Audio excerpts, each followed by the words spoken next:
Yeah. I'm gonna do my thing by myself. I think Frank got a flat tire or something, baby. Finding them.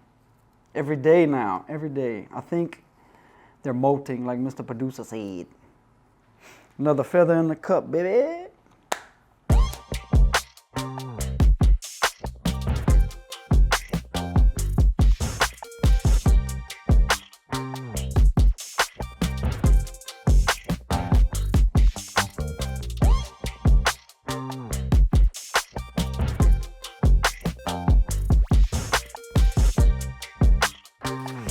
All right, my biggest issue, bro, what I've been dealing with lately is dipping sauce, bro. Like, all right, whenever I cook myself a little something, you know, I get back home, or I mean, in the case of like some French fries or something, or I cook a steak at home, or I've been cooking chicken nuggets lately. Super cool. You know, you fix your plate, and then you, whatever sauce you use, maybe some ketchup or something. I can't judge the right amount to save my fucking life, dude. I'm either not enough and gotta go back for some more, or way too much, and I just don't know why I can't do that. Sweet Baby Ray, A1, ketchup, blue plate mayonnaise, the Polynesian sauce from Chick-fil-A, that's tight. Mr. Terry Woo's Yum Yum, that's tight. And Brianna's honey mustard avocado. Oh, and soy sauce. I marinate everything in soy sauce. All right, I'm gonna read you the latest update from the Volunteer Fire Department Barbecue Plate Lunch fundraiser. I need to get y'all caught up on this. My first cousin placed second place in the cakewalk 3 years ago, and then my second cousin placed first in the beer drinking contest 2 years ago. Then last year, I wrecked my third cousin's four-wheeler into the beer booth. Can you believe? Look, I got the scar under my eye, but it's not from that wreck. That's from a different four-wheeler wreck. When I just got my four-wheeler. Okay, when I was in high school, I worked for my grandpa, and he basically bought me a four-wheeler so I could drive it from my mom's house to his house to work for him before I had my driver's license. And I had to drive just like a little 100-yard stretch of the road to get into the fields. I would take the field roads that the rice farmers use, because we lived right on the edge of town. So I had to just get on the road for a little bit, and then I would get in some fields and take the field roads. Well, one day, Mr. Lukey Ledette, that's Rosie Ledette's daddy. He was the sheriff for Arcadia Parish, and he stopped me. And boy, I was scared. I was so fucking nervous, dude. He rolled down the window and said, "Hey, you going to your grandpa's?" I said, "Yeah." He said, "Don't let the IOTA cops get you. They're gonna write you a ticket." And he fucking took off. I was like, "Woo!" I fucking rode a wheelie after that, dude. But okay, so literally, my grandpa paid for it, and I would pay him $100 out of every check that he paid me. You know, every check was $100 coming right out of it. So my uncle brought me to the Honda dealership in Lafayette to buy it, and we got back to my grandpa's house. I think it was for like my birthday or something. There was a bunch of people there having like a party. Me and my cousin, my double first cousin, Booger. So we'll tell that story later. So we probably were having like a joint birthday party, and we unloaded the fucking four-wheeler, and I took off. I was riding around. Then I went down the road a little ways into this field. I think my buddy Brant Schultz was there with me. Yeah, he was. He had a Honda 300EX. And this was a Rancher. It was a Honda Rancher, two-wheel drive. Dude, this fucking four-wheeler wasn't unloaded for 30 minutes. I was riding in some tall grass on a levee, and I knew this levee. You know, I've ridden on it before. I knew it like a map. But something happened, it was raining, there was a fucking washout in it, dude, and I wrecked it. Like, immediately fucking just was growing in the tall grass, and boom! It just hit, and then the back, it threw me off, and then the back tires come over it, so it was upside down. And the fucking handlebar was bent, and there was all mud in the light switch and the little box where you start it and the lights are. Bro, I was like, oh my God, I'm gonna be in so much fucking trouble. Cause I was like, my uncle's gonna know that I fucking just did this. It's like, so we bent the handlebar back. You couldn't tell that was a problem. But there was still mud. Like, we tried to wash it off and do what we could to get that mud out the little buttons and shit. But sure enough, when I pulled up, he said, the fuck, you flipped? I said, God damn it. I said, yeah, man, I had a fucking washout. I didn't know it was there. He said, God damn, boy, you can't have nothing, huh? I said, I guess not. So that was the first wreck I got, and the motherfucker was brand new. The second wreck was a bad one, and it was my own dumbass fault. Because my grandpa had me washing the carport, his carport. So I was like pressure washing the cement and shit. So I'm the one who fucking did it. I got the keys to both of my grandma and grandpa's van and backed them out of the carport into the driveway. All right, so we're taking a lunch break, and I think my buddy Schultz was there again. Man, every time Schultz is around, I got in the wreck, just realizing. But my grandpa ran a business, obviously, I guess, out of his backyard. So he had high school kids working for him. So there was, I would say, like in 8th grade, and there was like 2 of my partners that were 4 years older than me working there. So we just became like all good friends and shit. So we're outside, and I was just like showing off on my 4-wheeler, and I was trying to ride a really long wheelie. And it was like 100 yards or more, and for me that was far, you know. So the way my grandpa's driveway is, it's long, skinny driveway, and then it stops and there's a yard for like another 100 yards. So his driveway is like maybe 30 yards long, and then his yard was like almost 100 yards. So I got all the way to the back levee where the rice field was, at the back of the yard, and I started riding the wheelie.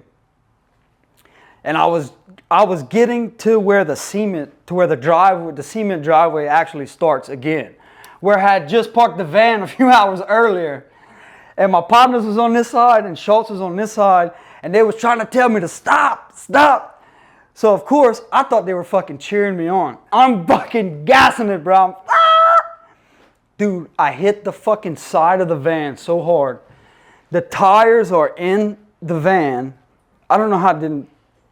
The four-wheeler is stuck in the fucking van. And if you know on a Honda four-wheeler, where I was saying earlier where the switches are and stuff, there's a little metal box for the handbrake that has like some oil or something, a little reservoir. And I was riding the wheelie like this, and when I hit the van, my fucking face went right into that box. Oh, boom! Bruh, next thing I knew, they was holding me up at my grandma's front door. It's like, I was like, what the fuck? Bleeding, unconscious, just fucked up, dude. They throw me in my grandma's van. Got like ice on my fucking shit. I'm just screaming like I'm dying. And we get to the red light in Crowley by the Walmart. It's like one of the few things I remember. She's like stopped at the red light by Walmart, and the hospital's right there. I just know the hospital's right there. I'm like begging her to run the red light. I'm like, Grandma, come on, please just run that red light. Please run that red light. And I'm sure she wanted to. But so yeah, I got this fucking scar under my eye. And then, would you know, my middle name is Ivan. So I got picked on a lot for being called Ivan. Fucking good jokes, guys. Good jokes, you know. High school friends.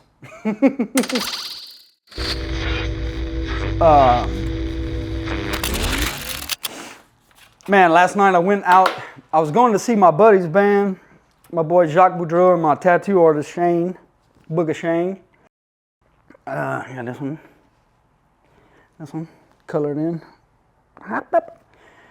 And I got this picture on my side.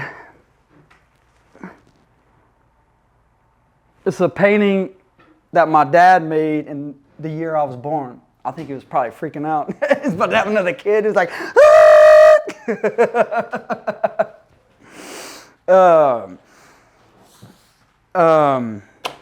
so I went to see their band play, and I didn't realize what the fuck was going on, but Hank Williams IV was playing. So they booked bands so that I guess he wouldn't have a solo show or whatever. There's a shitload of people there at the Boom Boom Room in Lafayette, Freetown Boom Boom Room, shout out. But he was the worst band. I didn't like him at all, dude. He wasn't that good. They had some funky, cool ass band from New Orleans, and I don't know their name. Yeah, well, Jacques wasn't even there, man. I don't know what happened. I forgot what Shane told me. They wanted to do like a stripped down version of the band because they have a lot of equipment or something. But my boy Shane plays the guitar and sings and plays a harmonica, and Jacques plays the fiddle, and Shane's girlfriend plays the drums, and they have another tattoo artist that works at AAA. He plays the lap steel and a bass player, and they're really cool, man. I don't know how to describe it. You can't put this music into one particular box, you know. Just based on those instruments, you know, it's like kind of country, folksy, blues, you know. It's cool. And I never heard Shane sing before, and I was fucking blown away, man. I was impressed. So good job, Mr. Blanco. That's Purple Rose Tattoo down there in Lafayette, baby, on Lafayette Street. I don't know. I just remember meeting this fucking hot rockabilly chick, and I don't know what happened. I don't know if I got her number or not because I looked at my phone, and I called somebody named Mills. I don't fucking know who this. Let me call this motherfucker right now and see who this is. I was like, wait, I hope it's that chick, but I don't think it is. Because it don't sound, Mills.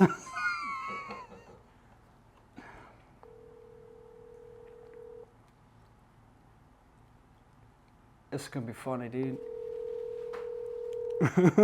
I really don't know who this person is. That's so stupid.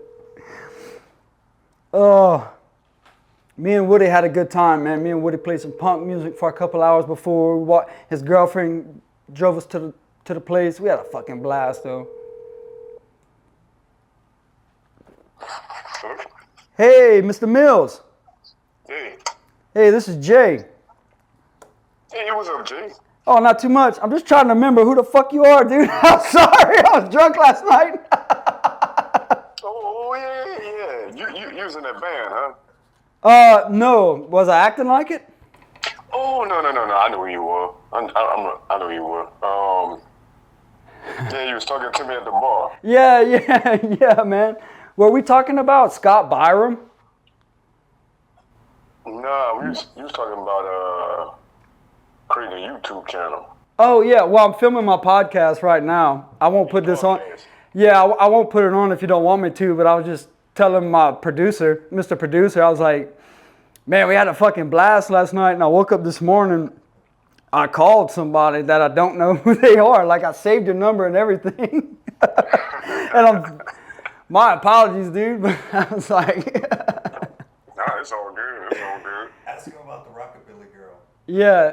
Did you see me blow my shot with that hot chick or what? The rockabilly girl? Which one? Oh, yeah. Well, I was popular, I guess. She had glasses on and a white shirt. She was in the band? No, that's Shane's girlfriend, and I thought that's who it was. And I was like, hey, you're Shane's girlfriend. She's like, nope. I was like, oh, cool. Let's get married. Hey, I ain't mad at that. Yeah, man. Hey, you should come to the Blue Moon tomorrow night, dude. They got some more good bands playing. Some bands from New Orleans. Zach and the Medicine from Lafayette, and then Holly Rock is from New Orleans. It'd be really fun. and we could hang out, and I could I got that. I could buy you a couple beers for not remembering you. Oh shit, I'll take you up on that. Yeah, man, come through. All right. Shit, I might do that. Well, all right, buddy. Thanks for answering, man, and I hope to see you. All right. Take care. Peace. What a cool guy, huh? Dude, that is fucking crazy, bro. What the fuck, dude? But I take my stickers off, bro, you know? That's how, okay. This is I'm talking about my cousin Blake. That's like my brother. If you don't know what a double first cousin is, here you go. Our moms are twins sisters. They're not identical, but they married brothers, okay? My dad was the oldest one in the family, and Blake's dad, Uncle Bruno, is he's fourth in line, I think. So that's how double first cousins work. And this is crazy. I'm a year older than Blake. My birthday is on November 24th. I was born in 1985. My due date was November 12th. Blake was born November 12th, 1986. His due date was November 24th. I ain't making this shit up, man. So we like fucking brothers, you know. It's don't get more thicker than thieves than that. So just to show you how much different we are, is like, I just remember this bothering me so much in my younger years. Like when we lived together for a little bit, we moved from Iota to Lafayette, and we moved next door to Old Time Grocery. Like we rent it from the Murphys. Me and Ross are still cool to this day, man. I went over there, and I was like, "What's up, Ross, dude?" Nothing, blah, blah. He fucking comped my tab, dude. He didn't even make me pay for my shit. I was like, "Dope." I had a UL shirt on. That's why he likes to do that. So I appreciate you, Old Time, man, for that. So we moved there, and I was just like, dude, that was like a culture shock, almost. Like, I don't know. It was crazy. I'd walk outside in my underwear in the morning and forget where I lived. And it just like some hot chicks walking by, going to class and be like, "Oh shit." I better get my ass back inside, bro. Put on some clothes. Because every morning I just like wake up and open the door to see what the weather's doing. But at this time period, I just, like, Blake saved by like get a new computer or a new phone or like something. And you know how when you do that, there's like all these little stickers on them? Or maybe there's this like plastic thing on the screen. He'll let that motherfucker ride. Oh, he'll let it ride, dude. And I remember one time trying to peel it off, and he was like, Stop fucking with my shit. Bro, it was so funny, bro. I remember one time we was fighting when we worked for my grandpa. Bro, we used to fucking fight. He was fucking pissed me off or something. And I grabbed a hammer and I threw it. I was going to throw it at him, but he was walking out the door. And I wasn't going to hit him with it, but I was like, I threw it. Because the door was open. He was like, when he was walking, and like when he got out of the way, I just fucking threw the hammer out. I thought it was just going to go out the door straight into the yard. Well, he closed the door at the same time, and the hammer just went right through the window. And boy, we ate some shit for that one.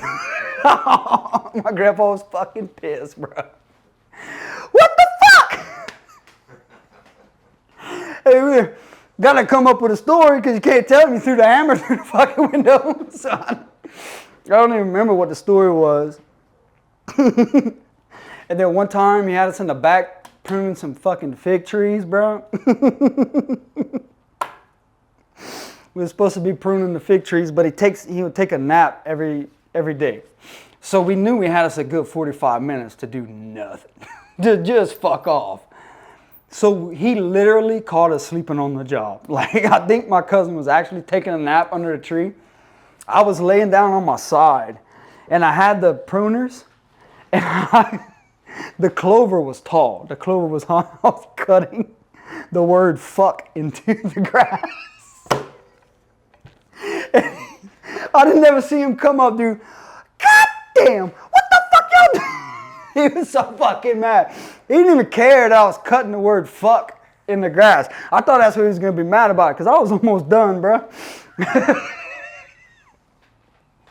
He was fucking so mad that we wasn't working.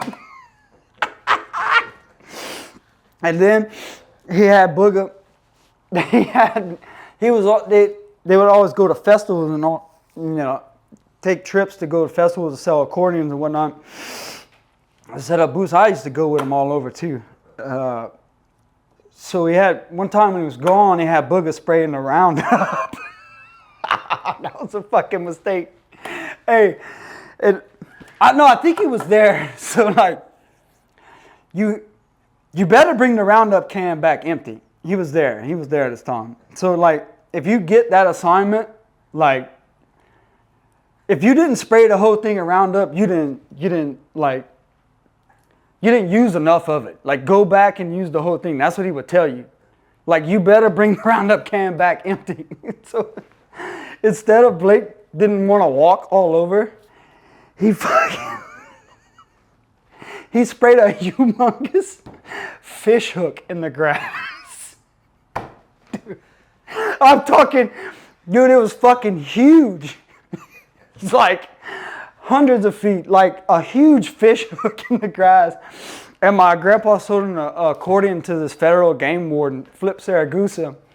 And they fucking flew over my grandpa's house, doubled back around just to take a picture of it and send it to my grandpa. And that's when my grandpa was on vacation. When he got the picture, I think he emailed it to him. He called, what the fuck? I don't know how he ain't dead yet, dude. The shit we put that motherfucker through, bro. Go. I'm thinking about it now. Holy shit. Booger, you wild for that one, bro. You fucking wild for that one, dude. Yeah, man. So, all right, man. Lafayette Comedy Club, Club 337. What we gonna do? Tim Meadows is coming September 21st. I got 4 tickets. What's up? And then on October 18th, the golden tickets, 3 golden ticket winners from Kill Tony, Rick Diaz, Heath Cortez, and Enrique Jacone. Enrique makes me laugh, man. He used to work at Buc-ee's. Like, hey, man, you fucking shit, man. Oh, yeah, fucking shit, man. My girlfriend slapped my nuts the other day, dude. He's just funny. And Heath Cortez is probably like, he looks like a child, but I think he's like in his 20s or 30s. So, and he's fucking hilarious, but he's like, I don't know if I don't think he has dwarfism, because like he's proportionate, but he's just small, and he looks like he's fucking 12 years old.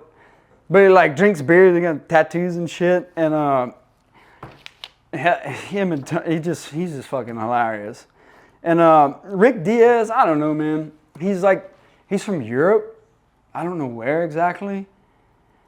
But he's funny. I just don't like his delivery. So it'll be all right. But I can't give enough props to Club 337 and then bringing all these fucking people to town, man. It's just like a refreshing thing to do, you know. Lafayette's got a great music scene. You would, from the outside looking in, people probably would never think it, but yeah. And to add the layer of comedy into it, it's super cool. Can't talk highly enough about it. My buddy Woody, my boy Woody, what up, Woody? Flipping it. He had a question for me. He was like, what's the best excuse to call in for work? Because he was like, he was telling me the story. Somebody that he works with was like trying to chase his girlfriend's cat or something. And he like went to grab him, and he ripped his hand open on a barbed wire fence. So Woody was like, I think my next get out of work free card is going to be I caught my dick on a barbed wire fence. one of my partners when he was dating this chick early on. Like most people in Louisiana, if you don't know French, you sprinkle it in. You sprinkle it in. You know, you got your partner, you got some little slangs, you got your little things. You know the curse words for sure. You sprinkle it in your daily life. So my buddy would talk to his other buddy, and this girl was new to his life, you know. And he would talk to his buddy on the phone, and he would always say, "Moi, je connais pas." I don't know. Je connais pas. But, you know, he didn't really speak French, so I could imagine he wasn't really pronouncing it very clearly. And he would say it fast. Je connais pas, you know. He even, he came up, it was a funny thing, like, quelque chose. Quelque chose is the right thing. It's like, quelque chose means, like, something, yeah, like, what is it or something. So that evolved into check charge. I don't know, like, quelque chose, and it's like, you know, oh, if you got a credit card, just charge it. Oh, check charge. We would fucking say that shit till we blew in the face. So I'd be on the phone with his partner, and he'd be like, "Moi, je connais pas, dude, je connais pas, you know, je connais pas." And then one day, his girlfriend asked him, he's like, "Why do you always tell so-and-so that you have sweaty balls? Like, you have sweaty balls all the time?" He's just like, no, and he explained to her, you know, je connais pas and all this, dude, and I don't know why that always stuck with me. It's still, I love it. Oh, and I've always wondered, why is $5 the magic number of money that it takes to get a ride to Maurice? Like, you see somebody at a gas station in New Iberia, they be like, "Hey, man, I could give $5, I need a ride to Maurice." It don't matter where the fuck you at, dude. Lake Charles. You could be in Lafayette. Hey, man. They'll probably have an empty gas can, too. Be like, "Hey, man, let me get $5, man. I'm just trying to get a ride to Maurice." Oh, I need some moss spray. They all up in my DMs.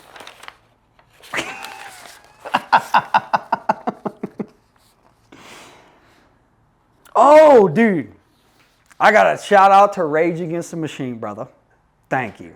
Because back in 1996, they made a little song called Bulls on Parade. And in that song, I'm gonna read the lyric. "The microphone explodes, shattering the mode. Either drop the hits like De La O," I guess talk about De La Soul, "or get the fuck off the commode." And that's what I want to thank him for. Bringing the word commode to the masses. That's my favorite fucking French word, dude. My mom's mom, her name was Janelle, and she lived in Evangeline. She was a Landry originally. So that's some real deep Acadian roots. That's part of the deportation family and all that. Yeah, you know, one of the last names that got deported from Canada. And 1755. The way she said commode, I just loved it. I don't know. I can't even like remember how she said it.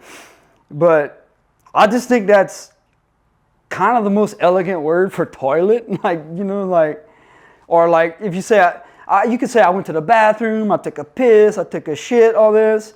So I just got off the commode. You know, like, I don't know, I love it. And dude, I used to, whenever I'd sleep over there, how crazy is this? She'd be like, we would watch horror films. They had HBO.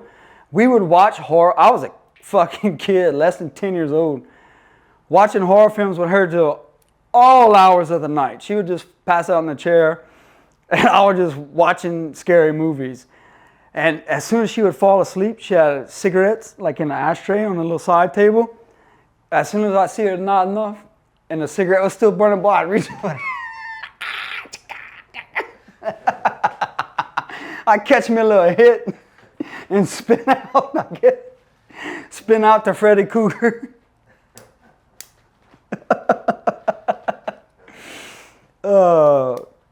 Yeah, so thank y'all, Rage Against the Machine, for that, bro. I appreciate you. Rally round the family with a pocket full of shells. Oh, dude, I can't wait for that fucking Mike Tyson Jake Paul fight. That's gonna be in November 15th. I didn't realize the WNBA was started in 1996. Really? I thought it was a lot newer than that. The first game was played in '97, but dude, I'm all about Caitlin Clark. I fucking love it, dude. I watch her games. I think she's a badass. Yeah. I like the way she handles herself, man, because like she's getting attacked every which way you can imagine, like because she's good, because of her race, because of this and that. And it's like, man, are y'all trying to destroy your own game? Like, fuck, whatever happened to uplifting people and stuff? You know, it's like, I hope they win, dude. I hope the Fever win the damn championship. I don't know what kind of chance they got because I think Dallas has 22 wins or something and they have like 14 or something. So I don't know how likely it is that they'll win. But I think they will just because I got a feeling they're going to fucking win the big show. Just because it ain't supposed to happen, you know? And, I hope they do. And speaking of the Grand Arrangement, if you don't know what the Grand Arrangement is, that was the deportation of the Acadian people from Nova Scotia and surrounding areas to different parts of the country. Mostly South Louisiana. The majority was like South Louisiana. They fucking dropped them off here. So this past summer, I forget, I think it's every 5 years or so. What the fuck I got on my shirt, bro? Get the fuck out of here. Every 5 years or so, there's what they call Le Congrès Mondial.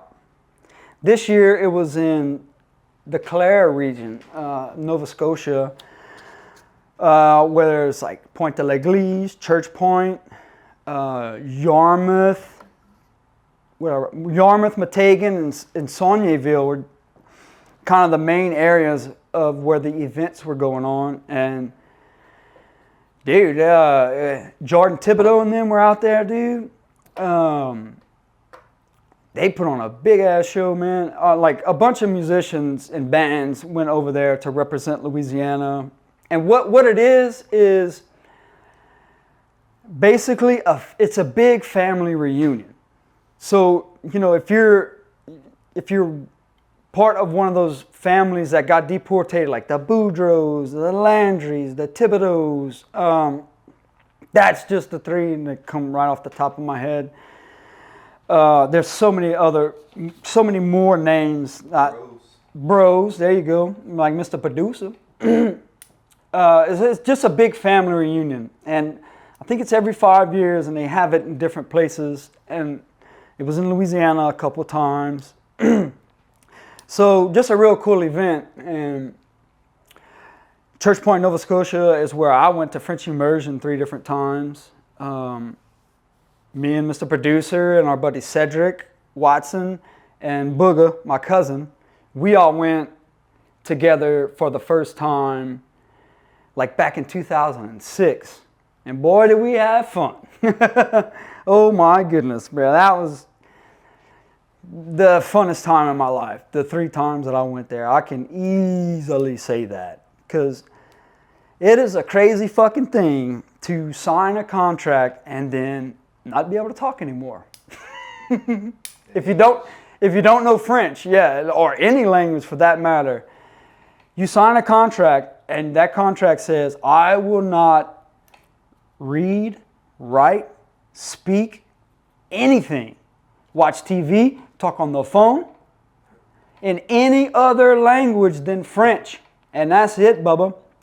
If you go to the damn liquor store or the grocery store and they catch you, the damn cashier will report you to the principal.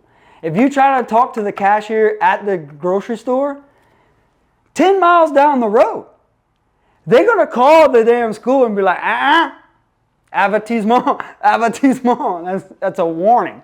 And you get 2 warnings. On your 3rd one, They tell you to pack your shit and you gotta go to a special room and they buy you a plane ticket the next day. You're out of there, Bubba. They ain't taking no shit.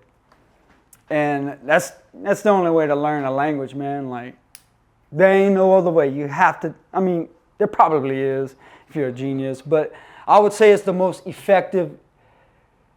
It makes it easy. You gotta immerse yourself, you know? I wish I could go to a Spanish immersion. I'd do it in a heartbeat. But, yeah, man, so shout out to Jean Douglas Como, man. I think Luke Tardif took over now, though. Remember Luke Tardif? Yeah. Yeah, Luke, yeah, he Did you really guitar? yeah, you did like it. Yeah, he had some cool music, man. Yeah. He had some really cool music. Remember they'd make the Session d'Information, him and that dude Ryan? Yeah. They would make that shit so much fun. I remember, dude, in retrospect, Ryan made a skit about us drinking. Like on his spectac, remember that, the spectac? Film. Yeah, he did the skit, and he was like, one of my buddies, like, he's like, party, party, party. He goes to sleep, brushes teeth, beer.